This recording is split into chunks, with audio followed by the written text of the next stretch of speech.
Mari saya undang jemaat untuk bangkit berdiri, kita akan datang menyembah Dia. Haleluya Yesus.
Kuasa yang tak terbatas, ku yakin Kau nyata di sini, kemenangan terjadi di sini. Yakin kau hadir di sini, ku rasakan kuasa yang tak terbatas. Yakin kau nyata di sini, kemenangan terjadi di kesembuhan, kesembuhan terjadi, kelepasan, kelepasan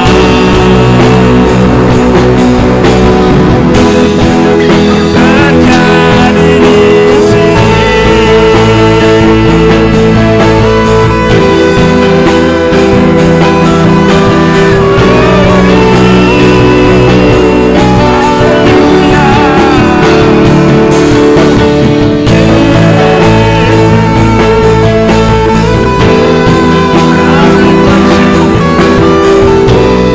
Kemenangan ada buat tiap kami,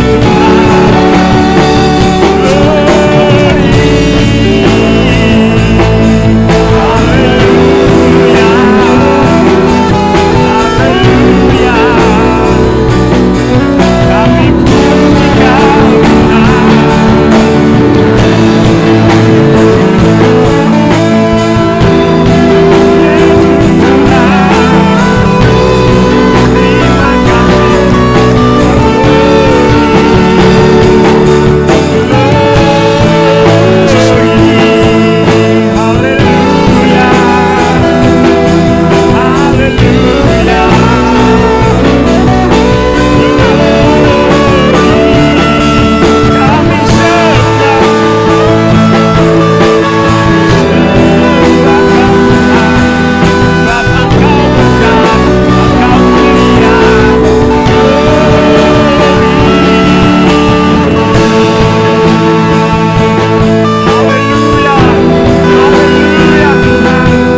segala pujian hormat bagimu, segala kemuliaan buat Allah yang sangat besar, Allah yang ajaib, Allah yang luar biasa, Allah yang tiada tandingan, Yesus Kristus Tuhan.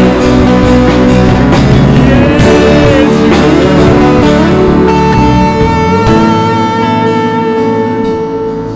Haleluya. Haleluya, kami bersyukur. Haleluya,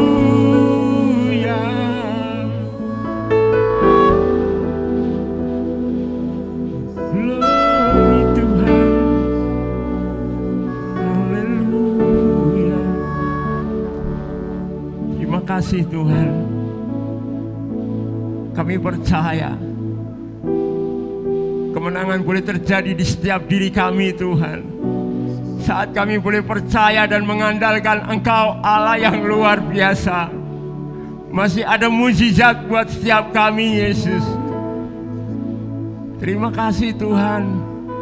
Kalau Engkau membuka diri agar kami boleh datang kepadamu dan menerima kelegaan daripada Engkau. Terima kasih Yesus. Kami mau memujimu, kami mau menyembahmu Tuhan. Ya, sebab Engkau Allah yang layak terima pujian, hormat dan sembah kami. Yesus Kristus Tuhan. Haleluya. Semua yang percaya sama-sama katakan amin. Ya. Yesus ajaib, amin.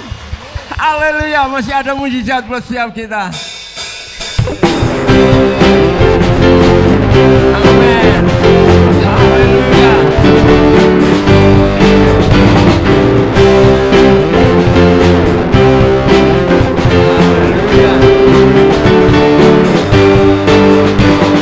Yesus ajaib, Tuhanku ajaib, kasih-Nya ajaib bagiku. Yesus ajaib, Tuhanku ajaib,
kepadamu Tuhan, karena kami punya Allah yang ajaib. Haleluya.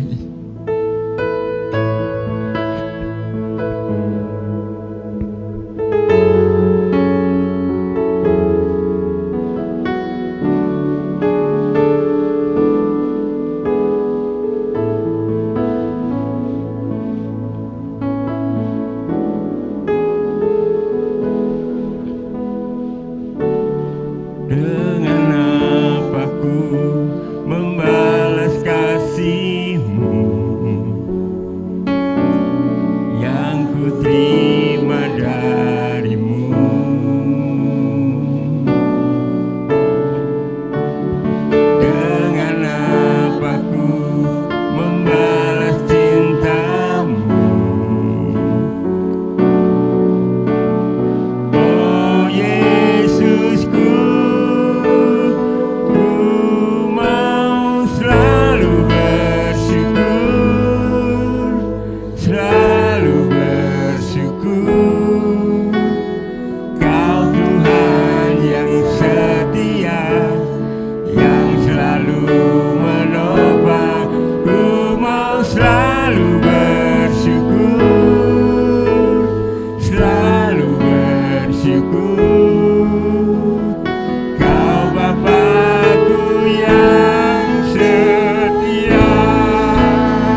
Bolehkah sama-sama kita mengangkat tangan kita di hadapan Tuhan?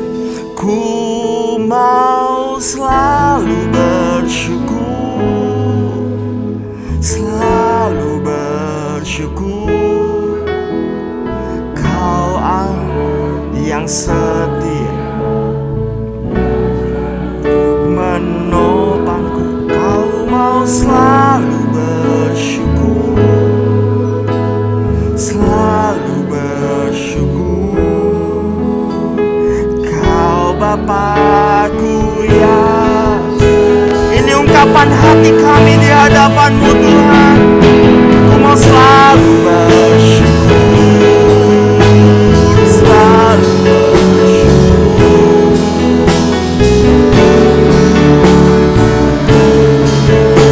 Yang selalu menopang, ku mau selalu bersyukur, selalu bersyukur. Kau Bapakku yang setia. Kami naikkan syukur lagi kepadamu Tuhan. Kami boleh ada semua karena kemurahan-Mu, kasih karunia-Mu yang tidak pernah habis dalam hidup kami. Kami boleh ada sebagaimana kami ada sampai hari ini. Terima kasih Tuhan, buat kesehatan, buat kehidupan yang luar biasa, buat rahmat-Mu, buat kebaikan-Mu yang tak terhingga, tak terbatas atas kami. Terpujilah nama-Mu. Segala pujian, hormat, syukur kami persembahkan kepadamu Tuhan. Sedialah hati kami untuk mendengar firman-Mu. Bersabdalah Engkau dalam hidup kami. Biarlah firman-Mu yang mengarahkan jalan-jalan kami. Kami mau terus berjalan dalam kebenaran-Mu, dan kami mau melihat terang hidup kami semakin terang dalam kasih karunia-Mu. Sedialah hati kami bagi Engkau. Dalam nama Tuhan Yesus Kristus. Haleluya. Amin. Amin. Silakan duduk Bapak Ibu Saudara. Shalom. Kasih karunia Tuhan limpah atas setiap kita, orang-orang yang berharap dan menanti-nantikan Tuhan. Amin. Baik, tema firman Tuhan hari ini adalah sepakat karena mujizat akan merapat dalam hidup kita. Sama-sama kita merenungkan firman Tuhan yang terambil di dalam Matius pasal 18 ayat yang ke-19 dan ayat yang ke-20. Saya akan bacakan untuk kita. Dan lagi aku berkata kepadamu, jika dua orang daripadamu di dunia ini sepakat meminta apapun juga, permintaan mereka itu akan dikabulkan oleh Bapakku yang di sorga. Sebab di mana dua atau tiga orang berkumpul dalam namaku, di situ aku ada di tengah-tengah mereka. Amin. Amin. Bapak Ibu Saudara yang dikasihi Tuhan, secara natural kadang-kadang kemaksimalan kita ini seringkali dibatasi oleh tembok-tembok keterbatasan kita. Tidak ada orang yang menjadi Superman di dunia ini. Secara natural kita dibatasi oleh kelemahan-kelemahan kita, oleh keterbatasan kita. Sangat manusiawi. Namun demikian ada kabar baik buat kita hari ini bahwa Yesus ingin kita hidup melampaui keterbatasan kemanusiawian kita. Dengan cara apa? Dengan cara Yesus menyediakan sumber-sumber yang tak terbatas dari sorga yang disediakan Bapa bagi kita. Allah kita mampu membuka pintu-pintu kesempatan bagi kita, membuka hikmat-hikmat baru bagi kita, membuka kemampuan-kemampuan baru, bahkan membuka sumber-sumber lain yang tidak terbatas yang disediakan bagi Bapak Ibu Saudara dan saya, sehingga kita percaya yang tidak bisa itu menjadi bisa. Amin. Yang tidak mungkin itu menjadi mungkin. Kenapa? Karena memang tidak ada yang mustahil bagi Tuhan. Nah, lalu apa bagian kita? Yesus berkata bahwa barang siapa berkumpul atau jika dua orang daripadaku di dunia ini sepakat meminta apapun juga, permintaan mereka itu akan dikabulkan oleh Bapakku. Yesus memberikan kepada kita sebuah kunci untuk mengalami mujizat yang tak terbatas dari Bapa kita. Yaitu apa? Jika dua orang atau tiga orang berkumpul sepakat meminta. Itu berarti yang Tuhan inginkan dalam hidup kita adalah menaikkan doa sepakat dalam komunitas kecil kita. Tuhan kita bukanlah Tuhan yang gila akan jumlah, harus 7 juta dulu kumpul baru didengar doanya, bukan. Enggak harus 10.000 dulu kumpul, tidak.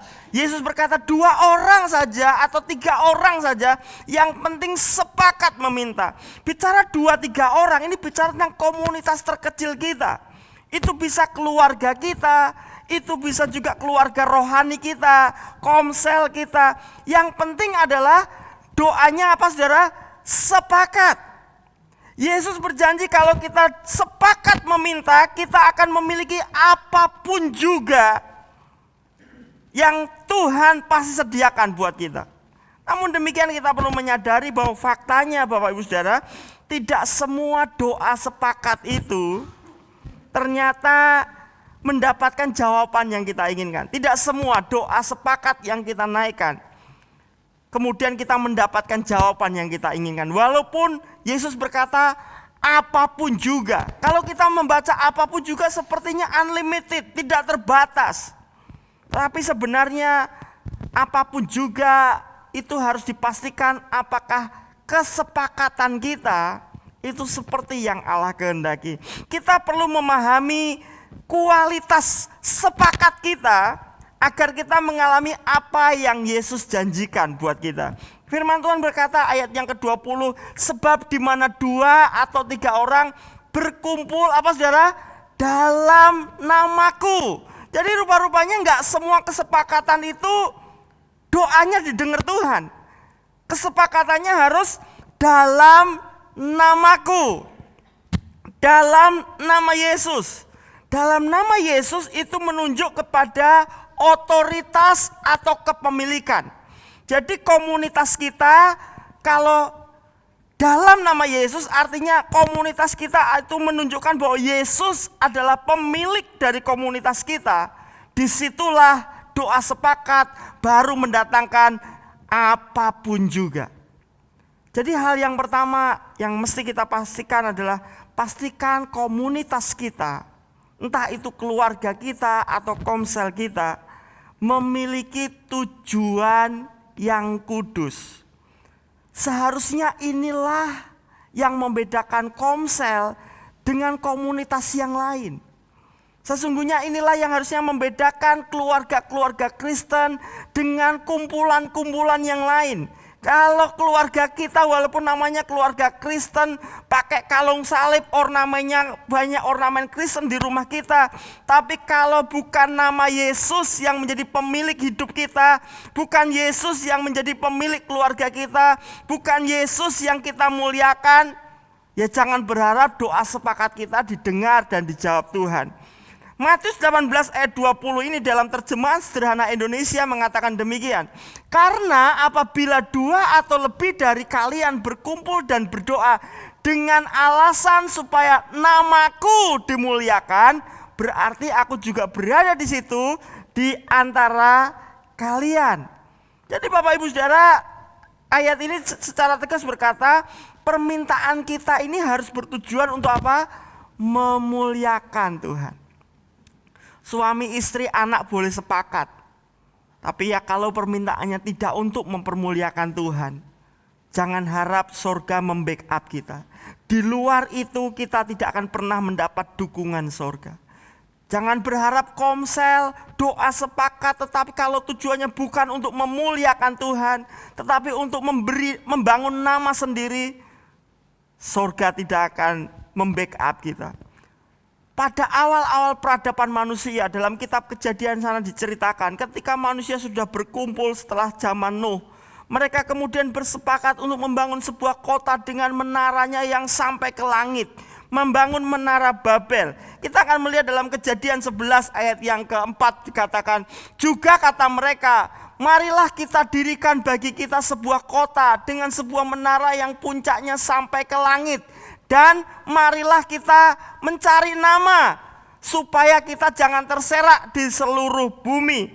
Pada waktu itu awal-awal peradaban manusia berkumpul sepakat tapi sepakatnya apa? Untuk membangun namanya sendiri, untuk mencari namanya sendiri, untuk membangun kehebatannya sendiri. Dan saudara tahu, ketika orang sepakat untuk untuk dirinya sendiri, bukan untuk memuliakan Tuhan, Allah tidak pernah merestui. Ayat yang ke-8 dikisahkan, demikianlah mereka diserakkan Tuhan dari situ ke seluruh bumi, dan mereka berhenti mendirikan kota itu. Sepakat boleh, tapi pastikan kesepakatan kita bertujuan hanya untuk memuliakan Tuhan. Keluarga, kita boleh menaikkan doa, bahkan doa yang sepertinya mustahil buat kita, buat keluarga kecil kita, atau buat komsel kita. Kita mungkin boleh menaikkan doa yang rasanya mustahil. Tapi kalau doa-doa itu kita naikkan untuk tujuan memuliakan Tuhan, percayalah mujizat akan segera merapat dalam hidup kita. Tapi lain cerita, ketika kita berdoa, Tuhan pengen punya rumah baru, pengen punya pekerjaan baru buat suamiku, pengen punya uang tambahan. Tetapi kalau ujung-ujungnya bukan untuk kemuliaan Tuhan, hanya pengen supaya tidak dipermalukan oleh orang lain, hanya pengen supaya kelihatan wah dibanding orang lain, jangan berharap sorga membackup kita. Pastikan setiap doa-doa sepakat kita muncul karena kita sungguh-sungguh rindu untuk memuliakan Tuhan, biar nama Tuhan dibesarkan lewat hidup kita. Satu waktu Israel di bawah kepemimpinan Saul sedang dikepung oleh tentara Filistin yang begitu banyak. Yang celakanya rakyat Israel tidak ada yang ahli membuat senjata. Hanya ada pedang, itu pun yang punya cuma Saul dan Yonatan. Saudara bisa bayangkan, itu seperti tentara Belanda yang waktu menjajah Indonesia, kita cuma modal bambu runcing. Jumlah pasukannya nggak banyak, perlengkapannya begitu sederhana, hanya Saul dan Yonatan yang punya pedang. Sedangkan musuh begitu hebat. Tapi di tengah-tengah situasi yang seperti itu, tiba-tiba Yonatan berkata kepada bujangnya, yuk kita maju melawan orang-orang Filistin. Sekalipun kita sedikit, tetapi kita bersama dengan Tuhan. Kita akan melawan orang-orang tidak bersunat, artinya orang-orang yang tidak menyembah Tuhan yang benar. 1 Samuel pasal 14 ayat yang ke-6.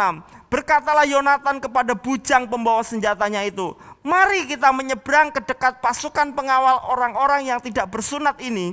Mungkin Tuhan akan bertindak untuk kita. Sebab bagi Tuhan tidak sukar untuk menolong, baik dengan banyak orang maupun dengan sedikit orang. Lalu jawab pembawa senjatanya itu kepadanya, lakukanlah niat hatimu itu, sungguh aku sepakat. Saudara, menarik karena Yonatan tidak ngajak orang banyak.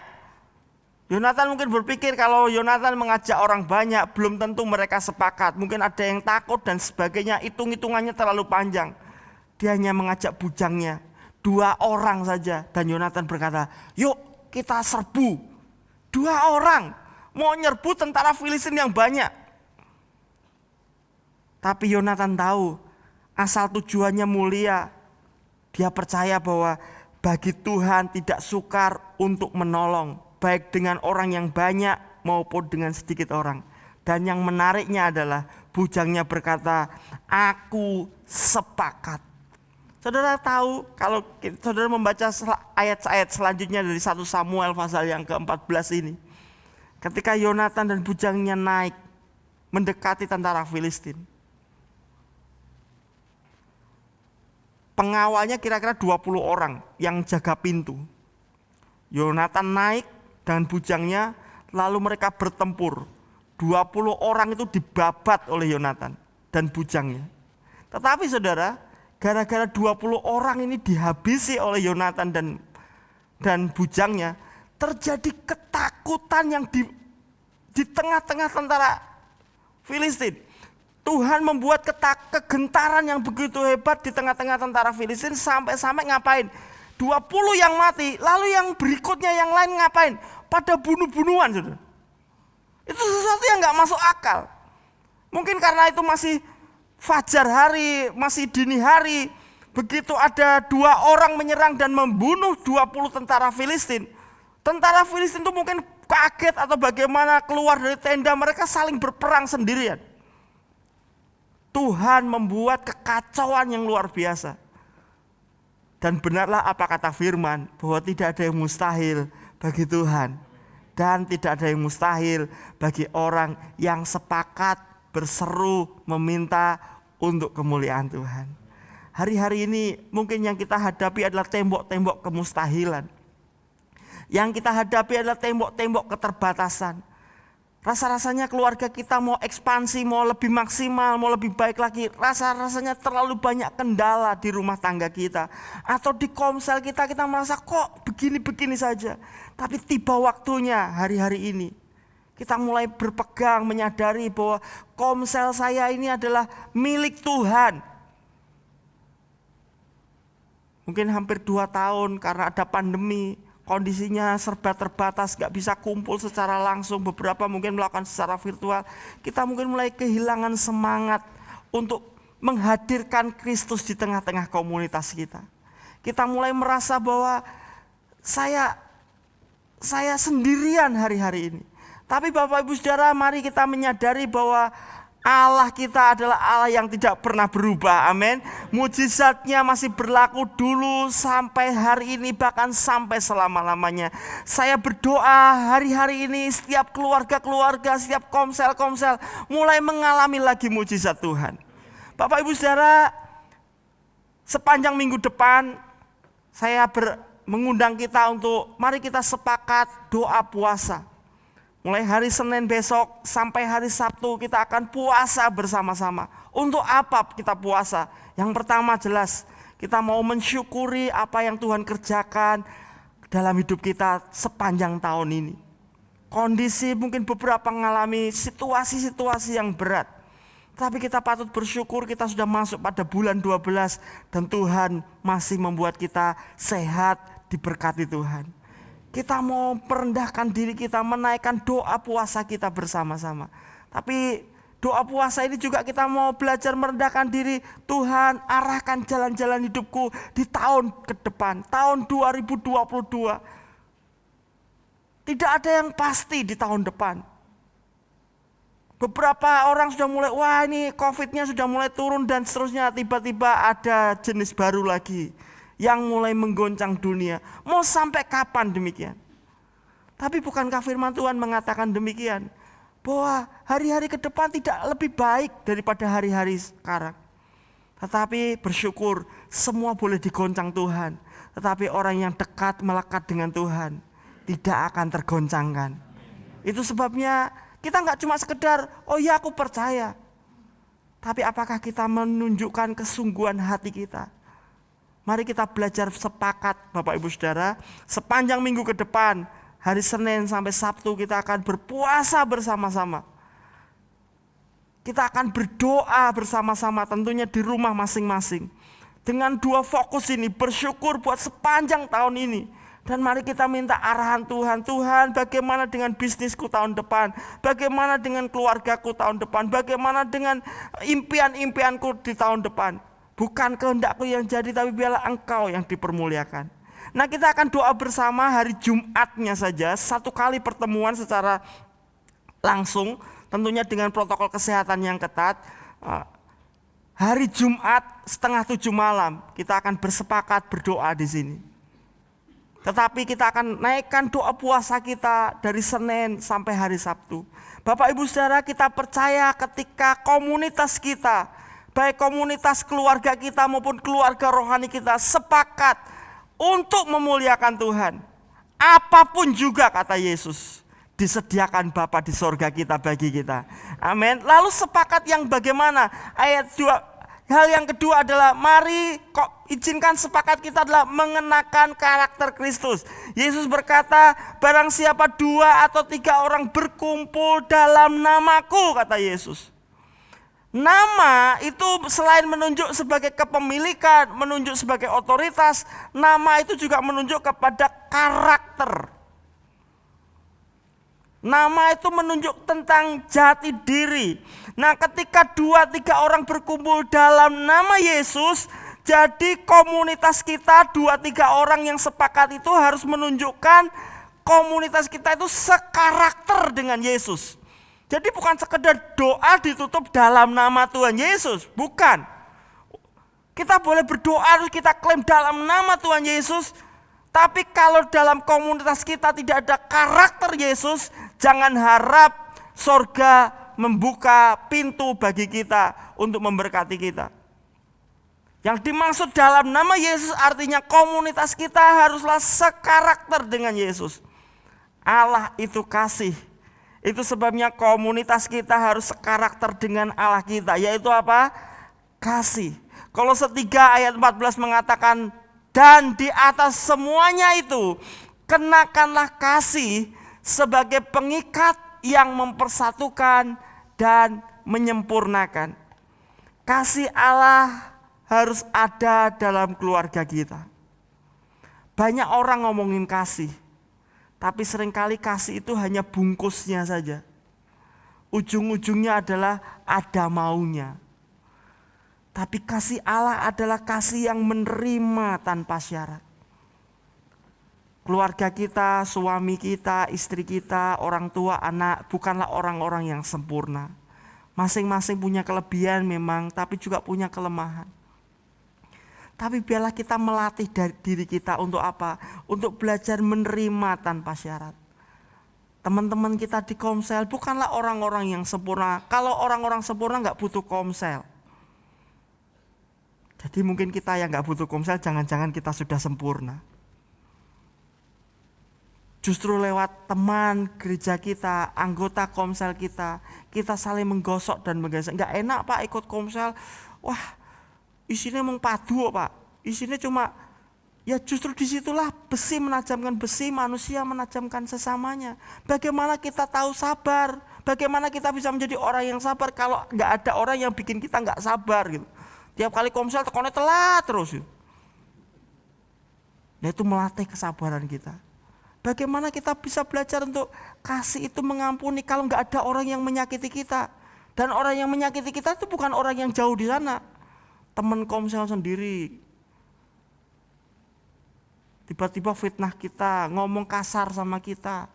Kita lagi gak enak hati di rumah, pengen ikut Komsel ngalami hadirat Tuhan, malah disengak itu ben ke tekonya. Pantesan udan, wah.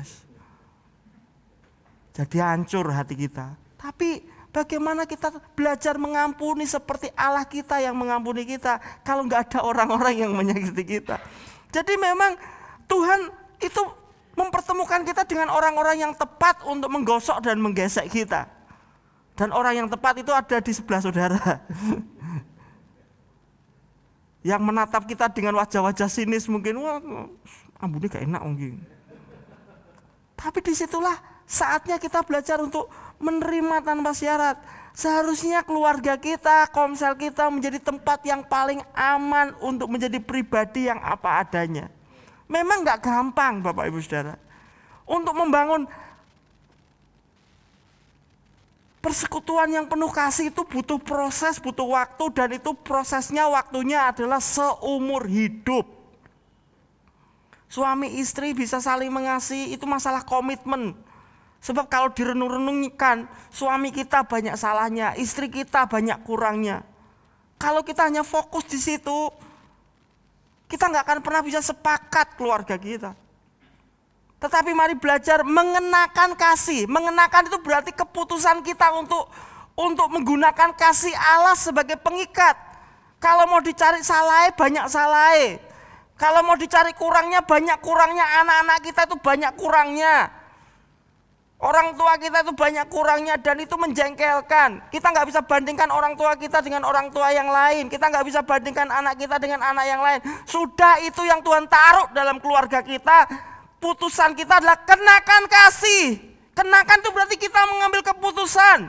Keputusan itu apa? Mengasihi tanpa syarat. Nah, anggota-anggota Komsel kita itu adalah orang yang memang Tuhan tetapkan dalam hidup kita. Wah gak betah pindah Komsel, nanti Anda akan ketemu dengan yang sama. Sebab yang berurusan dengan Anda itu Tuhan sendiri. Wah gak enak ini Komselnya iran-iran, aku pindah Komsel lain. Nanti ketemu yang lebih parah, percayalah. Mau pindah pot berapa kali, Tuhan tuh tahu jenis tanah seperti apa yang cocok untuk menumbuhkan Anda. Jadi ora usah pindah-pindah. Sudah terima, Tuhan aku mau belajar menerima anggota komselku tanpa syarat. Aku mau belajar ngasih mereka. Ora usah pindah-pindah bojo, podo wae. Di keluarga, ya itu keluarga kita. Itu yang Tuhan taruh, itu darah daging kita. Oh itu anak kita, media apa-apa itu anak kita. Ya sudah dikasihi tanpa syarat. Daripada digetuni, dibanding-banding, enak ya anak sebelah. Anda gak ngerti susahnya anak sebelah. Sama saja. Rumput tetangga lebih hijau, sirami rumput Anda sendiri biar tambah hijau. Nah kalau kita sibuk mikirin rumput tetangga, rumput kita lupa gak kita rawat. Mari belajar kenakan kasih. Nah kasih Allah itu seperti apa? Menerima tanpa syarat, itu poin pentingnya. Kalau kita mau marah sama anggota keluarga kita yang lain, ingat berapa kali kita seharusnya bikin marah Tuhan kita. Kalau kita kecewa dengan anggota komsel kita, ingat berapa kali kita mengecewakan Tuhan kita. Kok sampai sekarang kita gak disambut beledek? Kok Tuhan masih memberi kita kesehatan, masih menyertai perjalanan hidup kita? Bahkan Yesus masih mati buat saudara dan saya, bangkit untuk tebus kita. Jadi Bapak Ibu Saudara, ciri khas yang paling mendasar dari kasih Allah kita adalah menerima tanpa syarat. Sekali lagi, jadikan keluarga kita, jadikan komsel kita menjadi tempat yang paling aman. Bukan karena temboknya tinggi-tinggi, bukan karena banyaknya CCTV, bukan. Tapi karena setiap anggota keluarga merasa aman, diterima, menjadi dirinya apa adanya. Tidak dibanding-bandingkan, tidak dihakimi. Lalu ciri khas kedua tentang kasih Allah adalah kasih Allah itu adalah kasih yang rela berkorban untuk mengutamakan orang lain. Karena begitu besar kasih Allah akan dunia ini sehingga ia telah mengaruniakan anaknya. Kasih itu selalu diwujudkan dengan apa? Mengorbankan dirinya sendiri untuk mengutamakan orang lain. Ada gaya hidup saling peduli, saling menjaga, bukannya saling menuntut, tetapi saling memberi kontribusi. Di mana ada kasih, di mana ada komunitas yang sepakat untuk saling mengasihi, saling mempedulikan, saling mengutamakan kepentingan orang lain, di situ mujizat pasti datang. Satu waktu Yesus pergi ke Kapernaum untuk kesekian kalinya.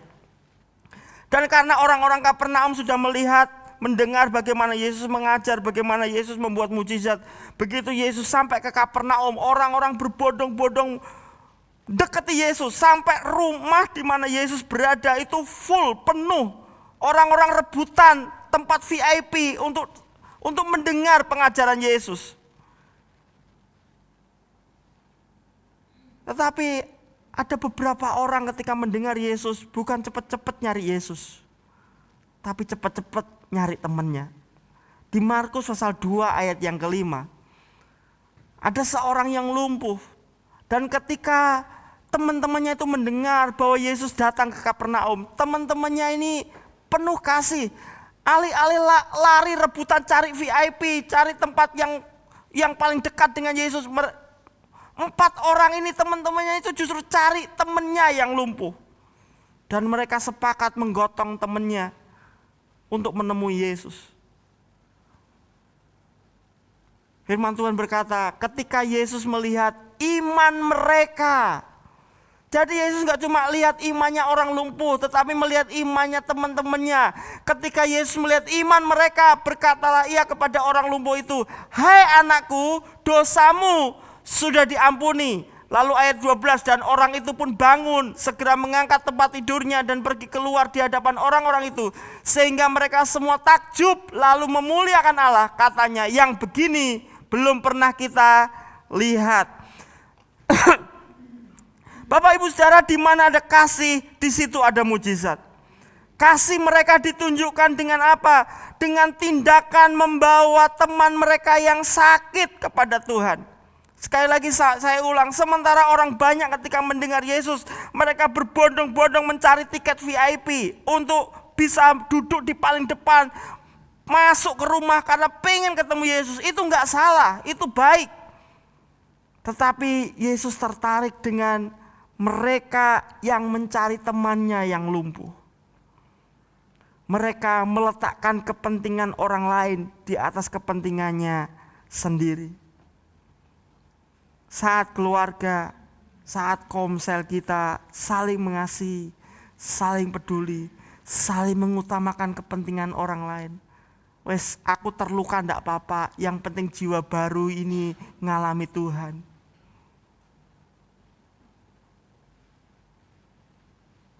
Disitulah mujizat datang.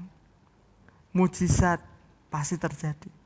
Bapak Ibu Saudara, mungkin tidak ada yang lumpuh di antara kita, tidak ada yang mengalami sakit parah di antara kita. Tapi jangan-jangan ada orang-orang di luar sana yang butuh uluran tangan kita supaya mereka ketemu dengan Tuhan. Jangan sampai kita asik, yang penting saya dapat dekat dengan Tuhan, itu baik. Tapi pastikan kita juga peduli dengan orang-orang yang butuh. Dan jangan-jangan itu adalah salah satu dari anggota komsel kita. Kelihatannya rohani, tapi sebenarnya mungkin kehidupannya jauh dari Tuhan. Sudahkah kita sungguh-sungguh mendoakan, sungguh-sungguh menyatakan kasih Tuhan kepada setiap mereka? Hari-hari ini saya percaya ketika kita menyadari esensi sebagai murid Kristus, yaitu menyatakan kasih Tuhan kepada orang lain, justru kita akan melihat mujizat. Orang-orang memuliakan Allah dan mereka berkata, yang begini belum pernah mereka lihat.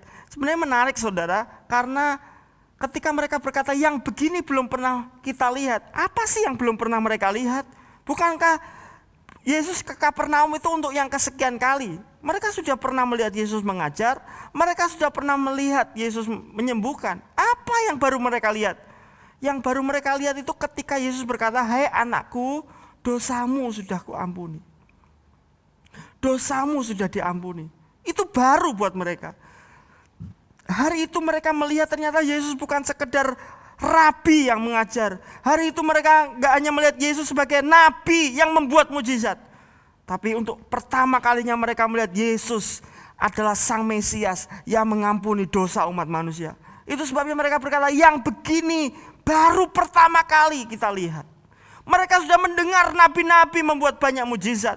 Tetapi mereka belum pernah melihat ada seseorang berkata, "Hai anakku, dosamu sudah diampuni." Karena hanya Allah lah yang sanggup mengampuni dosa. Tapi kapan Yesus berkata, "Hai anakku, dosamu sudah diampuni"? Saat Yesus melihat iman mereka. Ada banyak orang kumpul, sepakat mencari Tuhan. Tetapi Yesus belum membuat mujizat yang baru pertama kali mereka lihat. Yesus belum menyatakan diri sebagai Mesias yang mengampuni dosa umat manusia. Sampai ketika Yesus melihat beberapa orang yang bahkan namanya saja gak ditulis dalam Alkitab. Betul-betul tidak ada yang diceritakan tentang siapa 4 orang ini. Yang dikenal hanya iman mereka. Iman yang sepakat untuk peduli kepada orang lain. Di mana ada orang yang peduli dengan sesamanya. Ada komunitas yang sepakat untuk mengasihi sesamanya. Disitulah Tuhan menyatakan diri lebih lagi dibanding waktu-waktu sebelumnya. Kalau kita ingin keluarga kita mengalami Tuhan lebih lagi. Kalau kita ingin komsel kita mengalami Tuhan lebih lagi. Beberapa kita mungkin sudah mulai jenuh, kok komsel gini-gini aja, kok rumah tanggaku gini-gini saja. Padahal kita sudah sembahyang, sudah membaca firman, sudah beribadah. Tapi mungkin saatnya kita mulai menyadari sebuah kunci. Bahwa komunitas kita harus sepakat dalam nama Yesus. Di mana ada karakter Yesus yang saling mengasihi, saling mempedulikan. Natal itu bicara tentang Allah mengasihi kita. Sebelum kita menutup tahun 2021 ini, mari kembali miliki semangat kasih yang mula-mula. Kasih yang peduli dengan orang-orang di sekitar kita.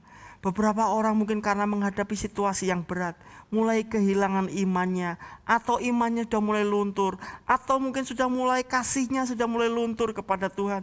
Masih mulai sibuk ngurusi diri sendiri karena memang kondisi yang berat. Justru saat inilah orang-orang percaya dipanggil untuk lebih peduli dengan orang lain, supaya kasih Allah juga dinyatakan kepada mereka. Percayalah, ketika kita mulai mengasihi sesama kita, belum sempat tanggal 25 Desember, kita sudah mengalami Natal itu sendiri. Bapak Ibu Saudara, satu waktu ada satu kisah yang menceritakan seorang ibu menjadi misionaris di Afrika. Ibu ini menjadi misionaris di Afrika, berperan sebagai seorang bidan begitu, tenaga medis yang menolong orang-orang sakit di Afrika, tapi sekaligus dia juga mengumpulkan beberapa anak-anak di sebuah panti asuhan. Jadi wanita misionaris ini sebagai bidan, juga sebagai pemimpin sebuah panti asuhan. Satu waktu ibu ini harus melayani seorang wanita yang melahirkan prematur. Tapi sayang, dalam prosesnya ibu yang mengandung, yang melahirkan itu meninggal, tetapi bayinya yang prematur itu hidup. Jadi akhirnya bayi prematur ini dibawa ke panti asuhan oleh bidan ini, oleh misionaris ini. Ditambah lagi dengan kakaknya yang usianya 2 tahun, kakak perempuannya usia 2 tahun. Jadi misionaris ini harus merawat satu bayi prematur dengan seorang anak perempuan berumur 2 tahun yang menangis karena kehilangan mamanya. Dibawa ke panti asuhan. Tapi ada satu persoalan. Satu-satunya termos yang panti asuhan itu miliki pecah. Karena kondisi tropis yang begitu panas, salah satu anak panti asuhan ketika disuruh masak air panas untuk bayi ini, tiba-tiba termosnya pecah. Mereka melakukan berbagai cara, menutup pintu, memeluk bayi ini supaya anak bayi yang masih prematur ini tetap hangat. Misionaris ini begitu galau, bagaimana caranya? Keesokan harinya, biasanya setiap siang itu ibu ini mengumpulkan beberapa anak-anak panti asuhan untuk doa sepakat. Setiap siang mereka ada giliran jam doa sepakat. Kali itu ibu ini memimpin beberapa anak untuk menaikkan doa sepakat setiap siang. Dan sebelum mereka menaikkan doa sepakat, misionaris ini menceritakan pentingnya sebuah termos bagi anak usia prematur, bagi bayi usia prematur. Bayi prematur ini harus cukup hangat, harus dijaga dengan botol air panas. Dan ibu ini menceritakan bagaimana bayi prematur ini akan mudah meninggal kalau suhu tubuhnya enggak terus tetap hangat. Misionaris ini juga menceritakan kakaknya yang umur 2 tahun yang terus nangis karena kehilangan mamanya. Setelah sharing, tiba waktunya mereka doa sepakat. Ada seorang anak panti asuhan bernama Ruth, umurnya 10 tahun. Dia menaikkan doa yang sungguh sederhana. Dia berkata begini, Tuhan tolong kirimkan botol air panas buat kami. Tidak baik kalau besok Tuhan, sebaiknya sore ini, karena bayinya bisa mati. Ketika Ruth berdoa demikian, ibu misionaris ini bingung juga. Dia berkata kepada Tuhan, sore ini tuh tidak baik, besok sore ini Tuhan. Dan anak ini kemudian melanjutkan, dan saat Engkau mengirimkan botol air panas itu Tuhan, mengirim termos kepada kami, maukah Engkau mengirim juga boneka untuk gadis kecil itu, supaya gadis itu tahu bahwa Engkau mengasihinya. Dan semua anak dan misionaris ini berkata, amin. Selesai doa, ibu misionaris itu pergi untuk melatih beberapa perawat. Dan sore harinya ketika pulang ke panti asuhan, dikejutkan dengan sebuah paket yang besar. Yang sudah beberapa bulan tidak pernah ada kiriman paket, tapi hari itu ada kiriman paket yang besar.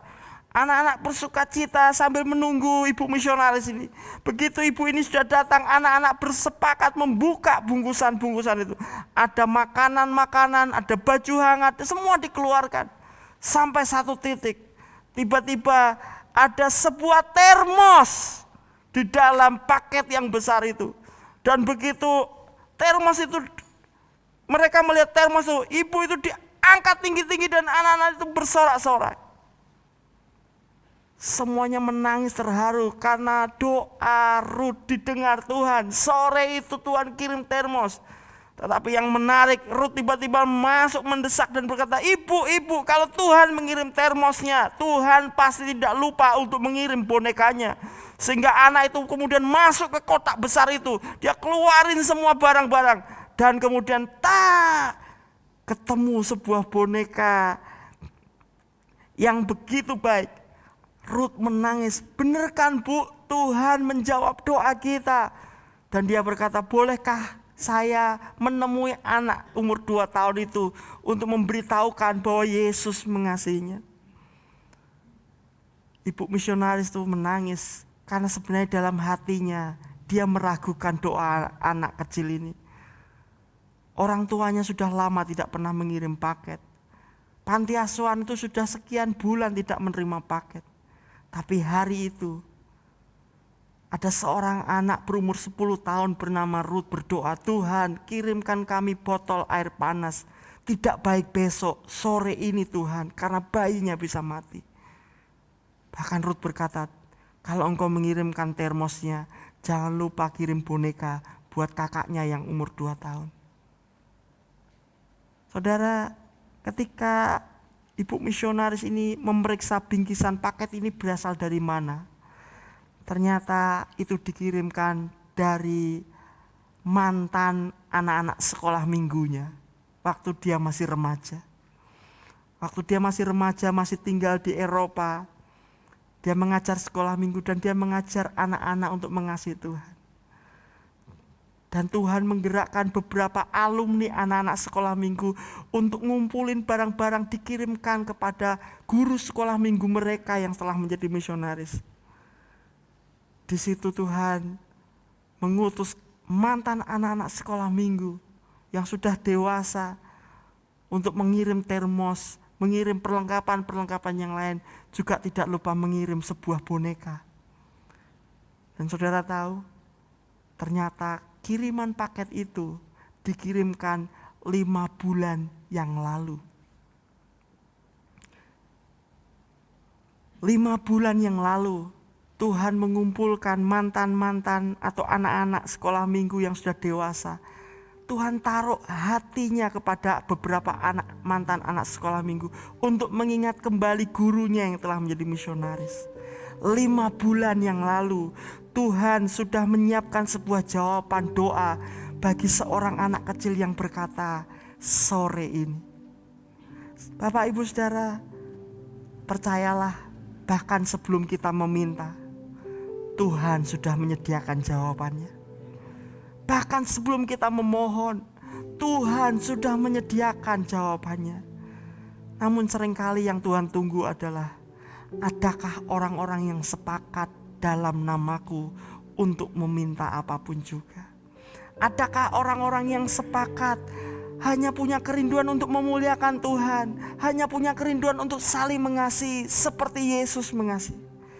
Hari ini saat kita mengambil keputusan, saat kita sepakat untuk hanya memuliakan Tuhan di keluarga kita, hanya memuliakan Tuhan di komsel kita, hanya hidup dalam kasih Kristus di tengah-tengah keluarga kita, menolak perpecahan, menolak iri hati, menolak permusuhan, menolak saling menghakimi, tetapi memutuskan untuk menerima tanpa syarat seburuk apapun anggota keluarga kita, memutuskan untuk saling peduli, saling mengasihi, saling memperhatikan, bahkan memutuskan untuk mengorbankan diri sendiri bagi kepentingan mereka. Percayalah, berkat Tuhan, mujizat Tuhan pasti akan segera merapat dalam hidup kita. Tuhan sudah menyediakan, Tuhan sedang menunggu kesepakatan kita.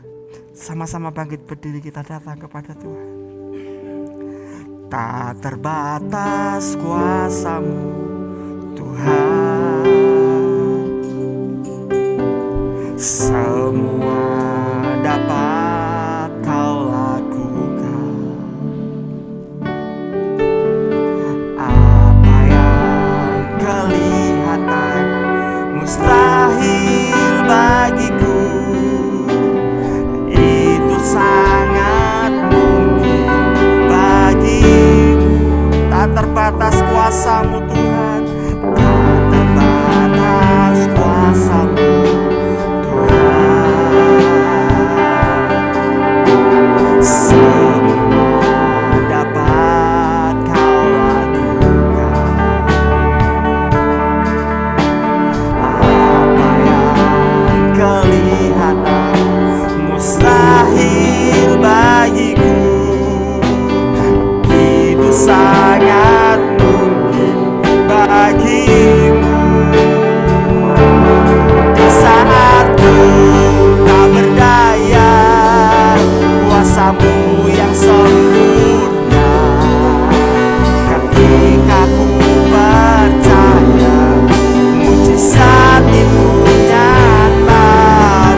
Kami bersyukur karena janji-Mu itu luar biasa bagi kami Tuhan. Bahwa tidak ada yang mustahil bagi Engkau dan tidak ada yang mustahil bagi kami orang-orang yang sepakat percaya kepada-Mu Tuhan.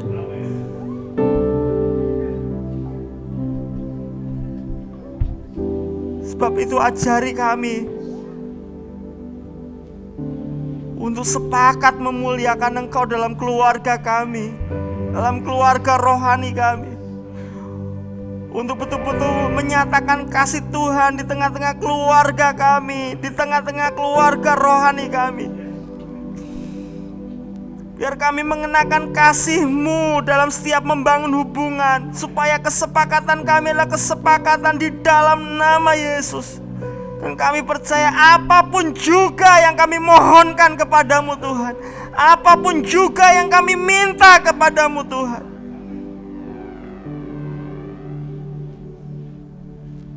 Engkau sanggup menjawab, karena Engkau Allah yang senang membuat mujizat bagi setiap kami. Terima kasih Tuhan. Engkau yang tahu persis pergumulan kami masing-masing. Tapi kami juga tahu persis bahwa Engkau Allah yang hebat, yang tak terbatas kuasa-Mu. Kasih-Mu lebih dari pergumulan hidup kami. Terima kasih Tuhan. Terima kasih. Teguhkan dan kuatkan kami. Ajari kami membangun kesepakatan-kesepakatan dalam komunitas kecil kami Tuhan.